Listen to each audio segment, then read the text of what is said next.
ప్రధానమంత్రి నరేంద్ర మోదీతో CM YS Jagan సమావేశమయ్యారు. రాష్ట్రానికి రావాల్సిన నిధులు, పలు అభివృద్ధి అంశాలపై చర్చించేందుకు సీఎం జగన్ గురువారం రాత్రి ఢిల్లీ వెళ్లారు. ఈ రోజు ఉదయం పార్లమెంట్లోని ప్రధాని కార్యాలయంలో ప్రధాని నరేంద్ర మోదీతో సీఎం వైఎస్ జగన్ భేటీ అయ్యారు. రాష్ట్రానికి రావాల్సిన నిధులు, పెండింగ్ బకాయిలపై గంటన్నర పాటు చర్చించారు. చంద్రబాబు ఢిల్లీ పర్యటనపై ప్రభుత్వ సలహాదారు సజ్జల రామకృష్ణారెడ్డి తీవ్ర విమర్శలు చేశారు. తెలుగుదేశం పార్టీ అధ్యక్షుడిగా చంద్రబాబు అమిత్ షాను కలిశారు. సీఎం హోదాలో వైఎస్ జగన్ ప్రధానిని కలుస్తున్నారని అన్నారు. పొత్తుల గురించి వెంపర్లాడడం చూస్తే టీడీపీ ఎంత బలహీనంగా ఉందనేది బయటపడుతుందని విమర్శించారు. సీ వాటర్ సర్వేపై ఏపీ ప్రభుత్వ సలహాదారు సజ్జల రామకృష్ణారెడ్డి తీవ్రంగా స్పందించారు. సీ వాటర్ సర్వేపై ఆయన సంచలన వ్యాఖ్యలు చేశారు. సీ వాటర్ అనే సంస్థ 2019లో వైసీపీకి 10 సీట్లు అని రిపోర్ట్ ఇచ్చిందని సజ్జల గుర్తు చేశారు. కానీ 2019 ఎన్నికల్లో వచ్చిన ఫలితాలు ఏంటో అందరికీ తెలుసన్నారు. సీ వాటర్ విశ్వసనీయత 2019లోనే తెలిసింది. ఇలాంటి విశ్వసనీయత లేని సర్వేలతో 4 ఓట్లు రాబట్టాలని చూస్తున్నారు. సీ వాటర్ అప్పుడు అలాగే చెప్పింది. చివరికి ఏమైందో అందరికీ తెలుసు అని సజ్జల రామకృష్ణారెడ్డి అన్నారు.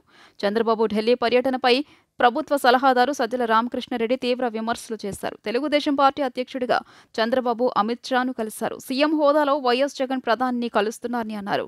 పొత్తుల గురించి వెంపర్లాడడం చూస్తే టీడీపీ ఎంత బలహీనంగా ఉందనేది బయటపడుతుందని విమర్శించారు. టీడీపీకి బలం ఉంటే పొత్తుల కోసం ఎవరి వెంట పడాల్సిన అవసరం ఉండదని ఆరోపించారు. గుణదల మేరీమాత ఉత్సవాలు ఘనంగా ప్రారంభమయ్యాయి. శతవార్షికోత్సవాలలో భాగంగా జరుగుతున్న ఈ ఉత్సవాలకు తొలి రోజునే భక్తులు విశేష సంఖ్యలో తరలివచ్చారు. విజయవాడ బిషప్ తెలగతోటి జోసెఫ్ రాజారావు దివ్య పూజా బలి సమర్పించి ఉత్సవాలకు శ్రీకారం చుట్టారు. 3 రోజుల పాటు కొనసాగే ఈ ఉత్సవాలలో భక్తులు లక్షలాదిగా పాల్గొనే అవకాశాలు ఉన్నాయని మత పెద్దలు తెలిపారు. సుప్రసిద్ధ క్రైస్తవ పుణ్యక్షేత్రంగా విరాజిల్లుతున్న గుణదల మేరీమాత సన్నిధిలో 3 రోజుల పాటు కొనసాగే ఉత్సవాలు ఘనంగా ప్రారంభమయ్యాయి. ఈ ఉత్సవాల్లో భాగంగా మొదటి రోజు గుణదల బిషప్ గ్రాసీ హైస్కూల్ వేదికగా బిషప్ తెలగతోటి జోసెఫ్ రాజారావు ఇతర మత పెద్దలు పాల్గొని సంప్రదాయబద్ధంగా దివ్య పూజా బలి సమర్పించారు. పతాకాన్ని ఎగురవేసి ఉత్సవాలు ప్రారంభమైనట్లు ప్రకటించారు. అనంతరం ప్రత్యేక ప్రార్థనలు జరిగాయి. యేసుక్రీస్తు లూర్దు మాతను స్తుతిస్తూ భక్తి గీతాలు ఆలపించారు. గుణదల క్షేత్రం 100వ వసంతంలోకి అడుగిడిన శుభ సందర్భంలో జరుగుతున్న ఉత్సవాలు కావడంతో ఈ ఏడాది లక్షలాదిగా భక్తులు పాల్గొనే అవకాశాలు ఉన్నాయని మత పెద్దలు భావిస్తున్నారు. ఇందుకు అనుగుణంగా ఏర్పాట్లు చేశామని జనరల్ మెన్సిగ్నర్ మువ్వల ప్రసాద్ తెలియజేశారు. ఉత్సవాల నేపథ్యంలో ఆలయ ప్రాంగణంలో సుమారు 1000 మంది పోలీసులతో భారీగా బందోబస్తు ఏర్పాట్లు చేశారు. ప్రతిష్టాత్మకమైన గుణదల మేరీమాత ఉత్సవాలలో ఎటువంటి అవాంఛనీయ ఘటనలు జరగకుండా పర్యవేక్షిస్తున్నారు. తొలి రోజునే భక్తులు విశేష సంఖ్యలో తరలివచ్చారు. దిగువనున్న చర్చిలో జరిగే ప్రత్యేక ఆరాధనలో పాల్గొన్న అనంతరం మరియమాతను మది నిండా నింపుకుని కొండపైకి చేరుకుంటున్నారు. క్రైస్తవులతో పాటు అన్య మతస్థులు సైతం పెద్ద సంఖ్యలో పాల్గొని ఈ ఉత్సవాలు మత సామరస్యానికి ప్రతీకగా నిలుస్తున్నాయి. దేవునికి స్తోత్రము, మరియమాతకు వందనాలు. ఒక చిన్న కుగ్రామంలో 14 సంవత్సరాల ప్రాయంలో ఉన్నటువంటి ఒక సామాన్యమైనటువంటి స్త్రీని దేవుడు లోక రక్షకుడైన క్రీస్తు తల్లిగా ఎన్నిక చేయటం చాలా గొప్ప విశేషం. దేవుని దగ్గర నిత్యము స్తుతులు స్తోత్రాలు చెల్లించేటువంటి ఆ దేవదూతలు ఈ మరియ తల్లి దగ్గరకు వచ్చి అనుగ్రహ పరిపూర్ణురాల నీకు శుభము అని చెప్పి తన జీవిత విధానం ద్వారా దేవుడు ఆమెను మెచ్చుకునేటువంటి రీతిలో జీవించినటువంటి విధానం ఇది చాలా గొప్ప విషయం. అప్పటి నుంచి మరియ తల్లిని తల్లిగా భావించి అందరూ ప్రార్థన చేయడం జరుగుతుంది. బైబిల్లో ఒక మాట ఉంది, దేవుడు మాట్లాడవలసినదంతా కూడా క్రీస్తు ద్వారా మాట్లాడాడు. మేము వచ్చినప్పుడు ఇక్కడ ఎలా ఉంది, ఇప్పుడు ఎలా ఉంది, మేము ఎలా పెరిగాం, మా భక్తిలో పెరిగాం, ఈ విశ్వాసంలో పెరిగాం, ఆ తల్లి దీవెనలు పొందాం. ఇలా పొంది చూసిన చాలా కుటుంబాలు, మా మేత్రాసులలో ఉన్న అన్ని క్రైస్తవ కుటుంబాలు చాలా ఎదిగాయి, ప్రయోజకులయ్యారు చాలామంది.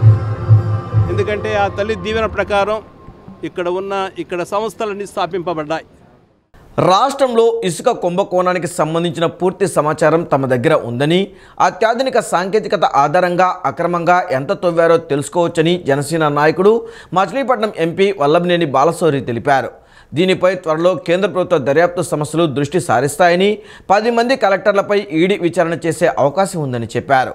తమిళనాడులో ఇప్పటికే ఇసుక అక్రమ తవ్వకాలపై ఈడీ విచారణ చేసి 5 కలెక్టర్లపై కేసులు నమోదు చేసిందన్నారు. గుంటూరులో పార్టీ రాష్ట్ర ప్రధాన కార్యదర్శి బోనబోయిన శ్రీనివాస్ యాదవ్తో కలిసి మచిలీపట్నం ఎంపీ వల్లభనేని బాలశౌరి నిన్న మీడియాతో మాట్లాడారు. షిరిడి సాయి సంస్థపై ఇటీవల ఐటీ దాడులు జరిగాయని, ఆ సంస్థ అక్రమాల సమాచారం తమ వద్ద ఉందని బాలశౌరి తెలియజేశారు. విచారిస్తున్న ప్రభుత్వ సంస్థలకు సహకరించేందుకు తాము సిద్ధంగా ఉన్నామన్నారు. ఐఏఎస్ అధికారులు ప్రభుత్వానికి గుడ్డిగా సహకరించి భవిష్యత్తును పాడు చేసుకోవద్దని, ఐటీ మనీ లాండరింగ్ చట్టాల కింద కేసులు నమోదైతే ఎవరూ కాపాడలేరని గుర్తుంచుకోవాలన్నారు. రాష్ట్ర వ్యాప్తంగా ఇసుక రీచ్లో అనుమతులు లేకుండా భారీ యంత్రాలు వినియోగించి తవ్వుతుంటే యంత్రాంగానికి కనిపించట్లేదా? అక్రమ తవ్వకాలు వాస్తవం కాదా అని బాలశౌరి నిలదీశారు. ఇసుక తవ్వకాల్లో అక్రమాలపై 50 పేజీల సమాచారం సేకరించి పవన్ కళ్యాణ్కు అందజేశామని వివరించారు. జన సైనికులు వీడియోలు తీసి నాకు పంపుతున్నారు.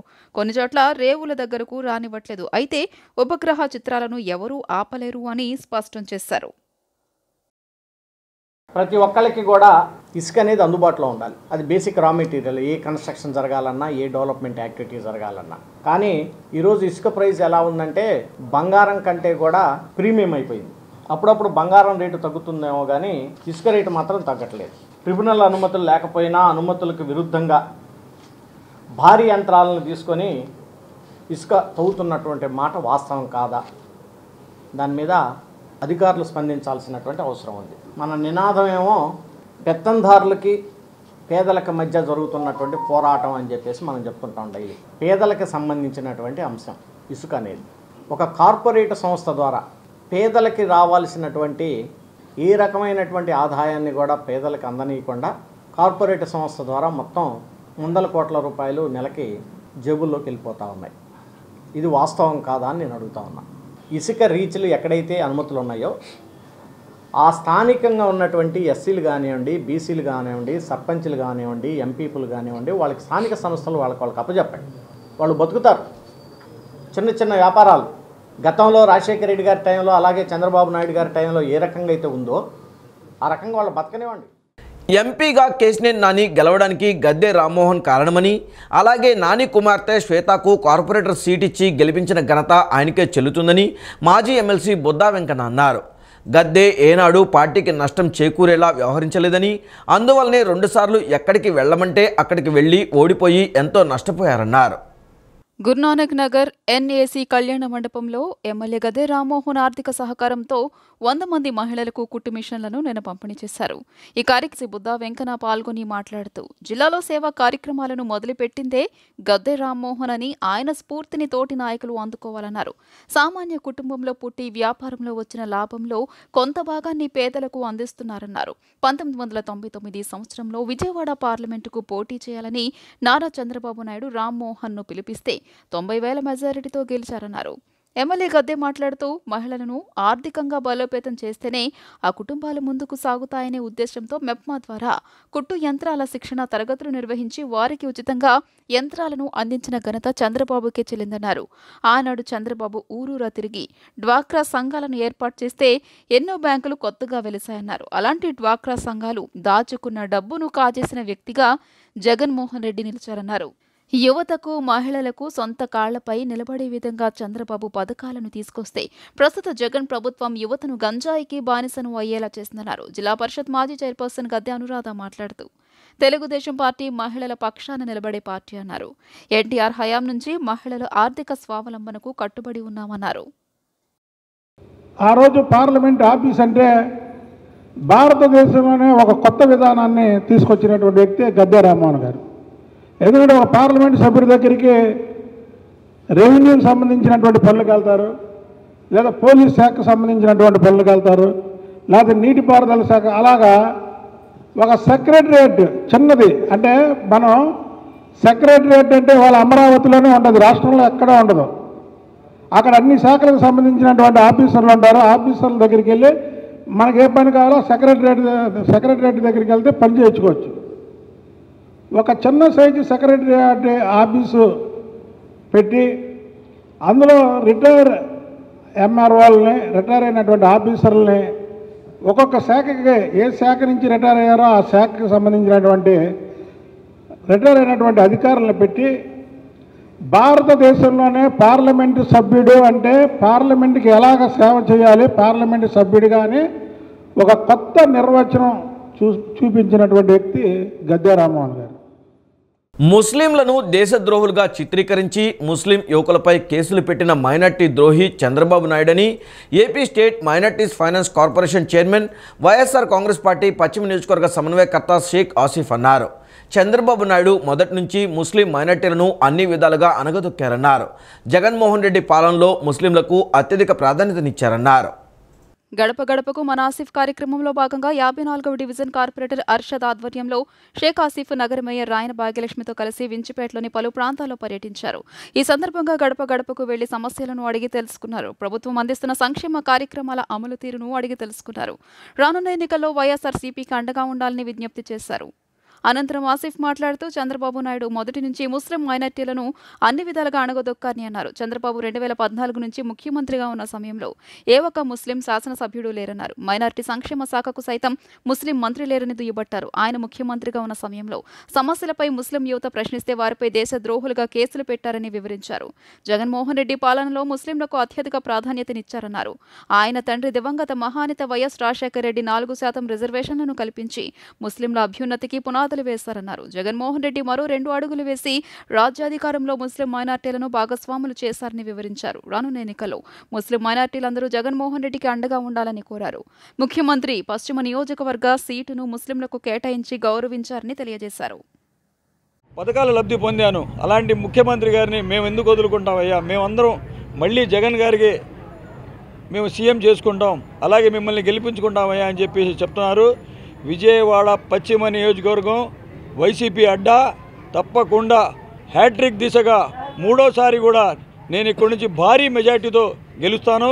తప్పకుండా ఈ నియోజకవర్గ ప్రజల అండదండలతో వాళ్ళ ఆశీర్వాదంతో నేను గెలుస్తానని చెప్పేసి నేను ధీమా వ్యక్తం చేస్తున్నాను. అలాగే మా పార్టీ శ్రేణులందరూ నాలో అడుగు వేసి ప్రతి గుమ్మానికి వచ్చి నా గురించి ప్రతి ఒక్కళ్ళు కూడా ఆసిఫ్ గారిని గెలిపించుకోవాలని పట్టుదలతో ముందుకు వెళ్తున్నారు.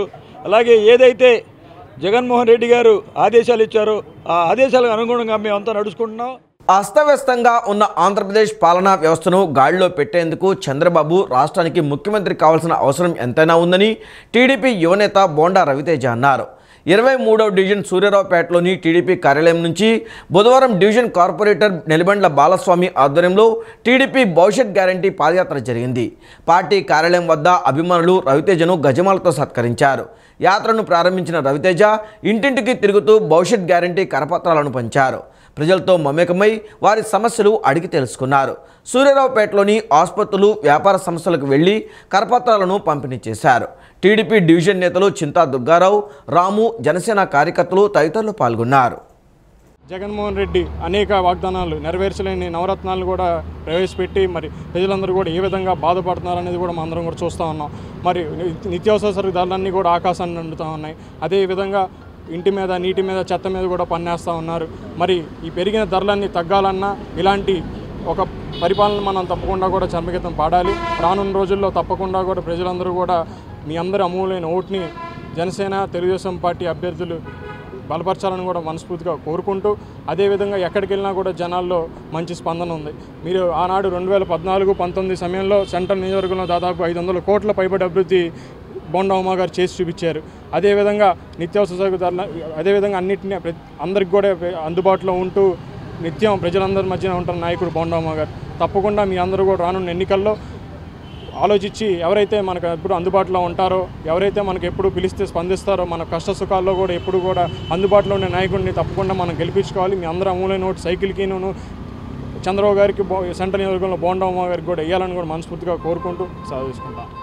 ఎప్పుడు ఎలక్షన్లు వస్తున్నాయా 1కి 2 ఓట్లు వేస్తామని చెప్పి ప్రజలందరూ కూడా ముందుకు వస్తున్నారు. తప్పకుండా రేపు రానున్న రోజుల్లో మరి బోండా ఉమా గారు పెద్ద ఎత్తున 30,000 పైచిలుకు మెజార్టీతో గెలుస్తారు. నారా చంద్రబాబు నాయుడు గారు వైనాట్ 175 అనే విధంగా రేపు పులివెందుల్లో జగన్మోహన్ రెడ్డి ఓడిపోయే పరిస్థితి కూడా ఉందని చెప్పి ఈ సందర్భంగా తెలియజేసుకుంటూ, జనసేన, తెలుగుదేశం ఆధ్వర్యంలో రేపు రానున్న ఎన్నికల్లో సునామీ సృష్టిస్తామని చెప్పి ఈ సందర్భంగా తెలియజేసుకుంటూ, ప్రజలందరూ కూడా తమ యొక్క అమూల్యమైన ఓటు ముద్రని రానున్న ఎన్నికల్లో సైకిల్ గుర్తు మీదేసి ఇక్కడ బోండా ఉమా గారిని, కేసినేని శివనాథ్ చిన్ని గారిని, చంద్రబాబు గారిని గెలిపించి ఈ రాష్ట్రం అభివృద్ధి చెందాలన్నా, ఉద్యోగాలు రావాలన్నా, ప్రజలకు ఉపయోగం ఉండాలన్నా చంద్రబాబు గారు, బోండా ఉమా గారు, కేసినేని చిన్ని గారు రాష్ట్రం మొత్తం కూడా తెలుగుదేశం ప్రభంజనం రావాలని జనసేన ఆధ్వర్యంలో చెప్పి కోరుకుంటున్నారు. కాబట్టి పవిత్రమైన శాసనసభలో తప్పుడు లెక్కలతో రాష్ట్ర బడ్జెట్ ప్రవేశపెట్టారని ఆంధ్రప్రదేశ్ ప్రొఫెషనల్స్ ఫోరం అధ్యక్షుడు నేతి మహేశ్వరరావు విమర్శించారు. రాష్ట్ర బడ్జెట్కి భిన్నంగా వివిధ కార్పొరేషన్ల ద్వారా 2,28,263 కోట్లు అప్పులు తెచ్చారని ధ్వజమెత్తారు. పరిమితికి మించి అప్పులు తెచ్చి రాష్ట్రాన్ని మరో శ్రీలంక చేయబోతున్నారని ఆరోపించారు. పవిత్రమైన శాసనసభలో తప్పుడు లెక్కలతో రాష్ట్ర బడ్జెట్ ప్రవేశపెట్టారని ఆంధ్రప్రదేశ్ ప్రొఫెషనల్ ఫోరం అధ్యక్షుడు నేతి మహేశ్వరరావు విమర్శించారు. విజయవాడ ప్రెస్ క్లబ్లో విలేకరులతో మాట్లాడారు.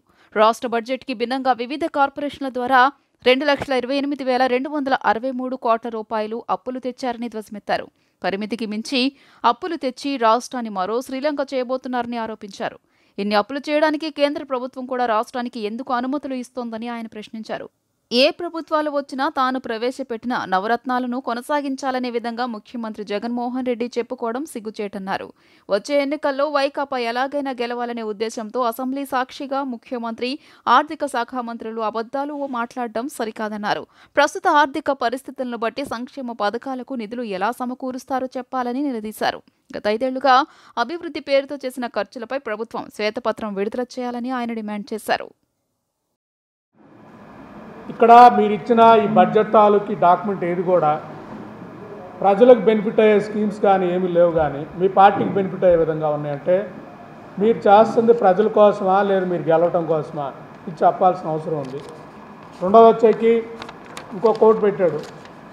అబ్రహం లింకన్ చెప్పినట్లు గవర్నమెంట్ ఉంది, for the people, by the people అని చెప్పాడు. ఓకే, బై ద పీపుల్ అంటే పీపుల్ ద్వారానే ఎన్నికయ్యారు, బట్ ఫర్ ద పీపుల్ కాదు, ఫర్ యువర్ పార్టీ అని చెప్పదలుచుకున్నాం. ఎందుకంటే ఈ బడ్జెట్ ఇక్కడ మనం అనలైజ్ చేయటం కానీ మొదలుపెడితే అసెంబ్లీ అనేది ఒక దేవాలయం. అసెంబ్లీలో మనం పెట్టిన ఎస్టిమేట్స్ అన్నీ కూడా మోస్ట్ ప్రాబబ్లీ దగ్గరగా ఉండేటట్టు పెట్టడం, ఆ తాలూకా అప్రూవల్ తీసుకోవడం, ఆ తాలూకా ఖర్చు పెట్టడం జరుగుతూ ఉంది. ఇప్పటివరకు ఉన్న ముఖ్యమంత్రులందరూ కూడా అలా చేశారు. కొత్తగా మీరు వచ్చి ఎలా చేస్తే ఆంధ్రప్రదేశ్ ప్రజలను గొర్రెలు చేయొచ్చు అనే విధంగా అసెంబ్లీని కూడా తప్పుదో పట్టించే విధంగా మీరు ఉన్నారంటే ఇక్కడ మీరు పెట్టిన బడ్జెట్ చూస్తే అర్థమైంది. CM Jagan కులపిచ్చి పరాకాష్ఠకు చేరిందని TDP MLA Anagani Satyaprasad ధ్వజమెత్తారు. రాజ్యసభ అభ్యర్థుల ఎంపికలో సొంత సామాజిక వర్గానికే ఆయన పెద్దపీట వేశారని ఆగ్రహం వ్యక్తం చేశారు. కాపు, బలిజలను రాజకీయంగా అణిచివేస్తున్నారని ఆరోపించారు. రాష్ట్రం కంటే తన సామాజిక వర్గమే ఎక్కువని రాజ్యసభ అభ్యర్థుల ఎంపికలో జగన్ నిరూపించారని టీడీపీ ఎమ్మెల్యే అనగాని సత్యప్రసాద్ ఆక్షేపించారు. ఆయన చెబుతున్న సామాజిక న్యాయం అంటే 3 సీట్లలో 2 సొంత వర్గానికి కేటాయించడమేనా అని నిలదీశారు. రాయలసీమలో ప్రధానమైన బలిజ సామాజిక వర్గానికి చెందిన చిత్తూరు ఎమ్మెల్యే అరణ్య శ్రీనివాస్కు రాజ్యసభ సీటు ఇస్తున్నట్లు ప్రకటించారని, ఇప్పుడు ఆయన స్థానంలో మేడ రఘునాథరెడ్డికి కేటాయించారని చెప్పారు. ఈ నిర్ణయం బలిజల గొంతు కోయడం కాదా అని ప్రశ్నించారు. నమ్మించి మోసం చేయడం జగన్కు అలవాటేనని విమర్శించారు. బడుగు బలహీన వర్గాలంటే ఆయనకు మొదటి నుంచి చిన్న చూపేనని అనగాని ఆగ్రహం వ్యక్తం చేశారు. వైకాపా అధికారంలోకి వచ్చిన నాటి నుంచి రాష్ట్రంలో అన్ని వర్గాల ప్రజలు ఇబ్బందులు పడుతున్నారని టీడీపీ జిల్లా అధ్యక్షుడు నెట్టెం రఘురామ్ అన్నారు. ఆటోనగర్లోని జిల్లా టీడీపీ కార్యాలయంలో జిల్లా ఎస్సీ సెల్ విస్తృత స్థాయి సమావేశం నిన్న నిర్వహించారు. తొలుత అంబేద్కర్, బాబు జగ్జీవన్ రామ్, ఎన్టీఆర్ విగ్రహాలకు పూలమాల వేసి నివాళులర్పించారు. ఈ సందర్భంగా రఘురామ్ మాట్లాడుతూ వైకాపా పాలనలో 27 ఎస్సీ పథకాలను రద్దు చేశారన్నారు. టీడీపీ ప్రభుత్వం అధికారంలోకి రాగానే ఆ పథకాలన్నీ కొనసాగుతాయన్నారు. నాయకులు కేశినేని శివనాథ్, సేవల దేవదత్, దేవతోటి నాగరాజు, కొలికపూడి శ్రీనివాస్ తదితరులు పాల్గొన్నారు. ఈ యొక్క ఎస్సీ ఎస్టీ సప్లైర్ కోసం చట్టం చేయబడి ఉండవచ్చు కాక, కానీ తెలుగుదేశం పార్టీ ఉన్నప్పుడు మాత్రమే అవన్నీ కూడా కరెక్ట్ గా అమలు జరిగాయి అనేది అక్కడ రికార్డెడ్ సాక్ష్యం అని నేను మీకు గుర్తు చేస్తా ఉన్నాను. అంటే దీనిలో పేర్కొనాల్సింది ఏమేనంటే నిబద్ధత.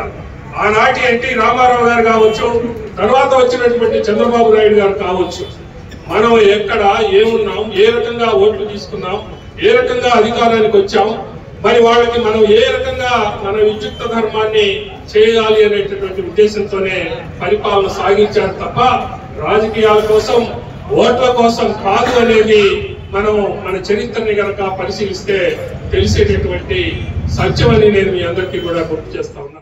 తెలుగుదేశం ప్రభుత్వం ఏం చేసింది, వైసీపీ ప్రభుత్వం ఏం చేసిందో చెప్పండి. నిజంగా చెప్తే చాలు. మీరు క్రిస్మస్ వచ్చిందంటే క్రిస్మస్ కానుకలు అనేవాళ్ళం, రంజాన్ వస్తే రంజాన్ కానుకలు అనే తోఫా అనేవాళ్ళం, సంక్రాంతి వస్తే సంక్రాంతి కానుకలు అనేవాళ్ళం. అట్లా అన్ని మతాలకి ఏ పండుగ వచ్చినా బ్రహ్మాండంగా చూసేవాళ్ళం. ఇవన్నీ ప్రజలు మర్చిపోతున్నారు, గుర్తు చేయండి. అంతేకాకుండా ఇవాళ రాష్ట్రం చాలా ఇబ్బందుల్లో ఉంది. ముందుగా మన యువత, మన జనరేషన్ కాదు, నెక్స్ట్ జనరేషన్, మన యువతకు ఉద్యోగాలు లేవు. ఎక్కడెక్కడికో వెళ్ళి ఉద్యోగాలకు వెళ్ళాల్సిన పరిస్థితి. అందరినీ సోమరిపోతులాగా తయారు చేసే పని చేస్తున్నాడు. రాష్ట్రం అభివృద్ధి చెందాలన్నా, సంక్షేమం రావాలన్నా, మన యువత కాళ్ళ మీద నిలబడాలన్నా ఆత్మవిశ్వాసం ఉండాలి. కాబట్టి ఇవన్నీ మనం ప్రజల్లోకి 67 రోజులు ముఖ్యంగా దళితవాడలోకి తీసుకెళ్ళాలి. మేము ఎక్కడికి వెళ్ళినా ముందు దళిత కాలనీకి వెళ్తున్నాం, చెప్తున్నాం. మీరు కూడా ప్రతి ఒక్కరికి ఇది అవేర్నెస్ పెంచాలి. ఈ వార్తలు ఇంతటితో సమాప్తం. నమస్కారం.